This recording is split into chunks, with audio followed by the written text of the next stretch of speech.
अस्सलाम वालेकुम। Class 8 geography का 4th चैप्टर कुदरती आफ़ात वाला इसके लॉन्ग क्वेश्चन हम कर चुके हैं। आज मैं आपको इसके शॉर्ट क्वेश्चन करवाऊंगी।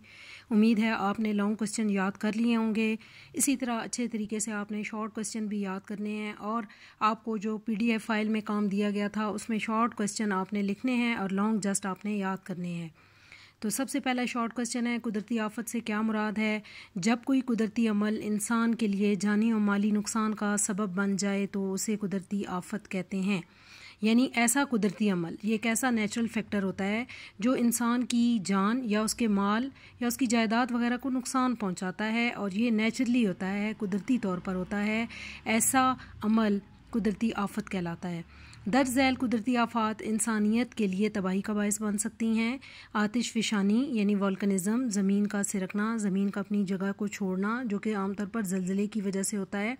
सहराज़दगी, सैलाब, गर्दबाद, ज़लज़ले और जंगल की आग, इनमें से कुछ चीज़ें आपने लॉन्ग क्वेश्चंस में याद की हैं। सहराज़दगी की डेफिनेशन भी आगे एक शॉर्ट क्वेश्चन में वो अच्छे तरीके से आपको समझ आ जाएगी। सैलाब के बारे में भी आप पढ़ के आ चुके हैं। गर्दबाद, साइक्लोन का भी आपने लॉन्ग क्वेश्चन किया है।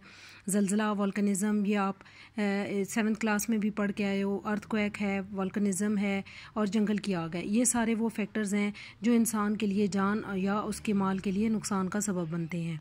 सेकंड शॉर्ट क्वेश्चन है, सैलाब से बचाव के 3 तरीके बयान करें। यानी अगर सैलाब आ जाए तो उसे बचने के लिए क्या क्या इकदामात किए जा सकते हैं। दर्ज झैल इकदामात या दर्ज झैल काम सैलाब से बचाव में कारआमद साबित हो सकते हैं। नंबर 1, सैलाब से मुतासर होने वाले इलाकों के अवाम में सैलाबी ख़तरे से आगाही और शऊर को बेदार किया जाए। यानी वो इलाके जो हर बार सैलाब जिनमें आने का ख़तरा होता है, वहाँ की आवाम को पहले से ये बता दिया जाए कि सैलाब आने वाला है या सैलाब अगर आएगा तो उन्होंने किस तरह से अपने बचाव, अपनी जान और अपने माल या अपने जानवरों वगैरह का बचाव किस तरह से करना है, उनके अंदर उनको ये बताना और उनको ये शऊर देना ये लाजमी है।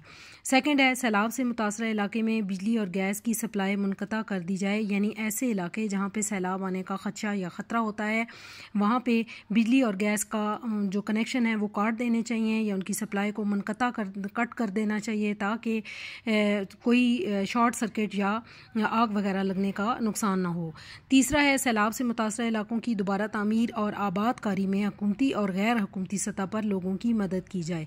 यानी वो इलाके जहाँ पे हर साल सैलाब आने का ख़तरा होता है, उन इलाकों में जो तबाही होती है उनको में घरों की दोबारा तामीर वगैरह को करना, उन इलाकों को आबाद करना, इसमें गवर्नमेंट के साथ मिलकर और वैसे जो गैर हुकूमती सतह पर मुख्तलिफ़ तंजीमें काम कर रही होती हैं उनके साथ मिलकर लोगों की मदद करनी चाहिए। थर्ड शॉर्ट क्वेश्चन है, जंगलात की आग लगने के इम्कानात को कम से कम करने के 2 तरीके लिखें। यानी किस तरीके से जंगल की आग जो एक नेचुरल फैक्टर है, जंगलात जिनमें आग लग जाती है और तबाही का सबब बनती है, उनको कम करने के लिए हम क्या कर सकते हैं। तो सबसे पहला इकदाम है, जंगल की आग के ख़तरे वाले इलाकों में तरक्याती कामों को महदूद रखा जाए। यानी ऐसे इलाकों में बिल्डिंग्स वगैरह, घर वगैरह या आबादियाँ वगैरह बनाना, इसको कम किया जाए या ख़त्म किया जाए ताकि जंगल की आग जब लगे उन इलाकों में तो ज़्यादा नुकसान ना हो। सेकंड है, ऐसे इलाकों को रिहाइश के लिए मुंतखब ना किया जाए। सेम वही बात कि आप ऐसे इलाकों में बिल्डिंग्स ना बनाएं, तामीरात ना करें, घर ना बनाएं और ना ही रिहाइश के लिए कॉलोनीज़ वगैरह वहाँ पे बनाएं ताकि नुकसान ना हो। तीसरी बात है, जंगलात के नज़दीक पेट्रोल और गैस वगैरह ज़ख़ीरा ना करें कि एक तो वैसे आग फैल जाती है जंगल के अंदर, लकड़ी को लग जाती है, सूखे पत्ते दरख्त वगैरह होते हैं जिनको आग जल्दी पकड़ती है। तो दूसरा, अगर करीब में कोई पेट्रोल या गैस CNG स्टेशन या कोई पेट्रोल पंप वगैरह हो तो वो अगर करीब में हो तो वो फौरी तौर पर वहाँ पे ज़्यादा तबाही हो सकती है। इसलिए ऐसे इलाकों में जो पेट्रोल और गैस वगैरह है उसका ज़ख़ीरा नहीं करना चाहिए। उसके बाद हम चौथा शॉर्ट क्वेश्चन करेंगे। चौथा शॉर्ट क्वेश्चन है, ज़मीनी फिसलाव की 2 वजूहात बयान करें। यानी ज़मीनी फिसलाव किस वजह से होता है। पहला फैक्टर है ज़ेरे ज़मीन पानी की सतह का बुलंद होना। यानी अंडरग्राउंड वाटर लेवल जब ज़्यादा ऊंचा हो जाता है तो ज़मीन अपनी जगह को छोड़ती है, ज़मीन फिसलने का सबब बनती है। सेकंड है, जंगलात उगाने के रुझान में कमी और जंगलात की बेदरेक कटाई, ये भी ज़मीनी फिसलाव का एक अहम सबब है।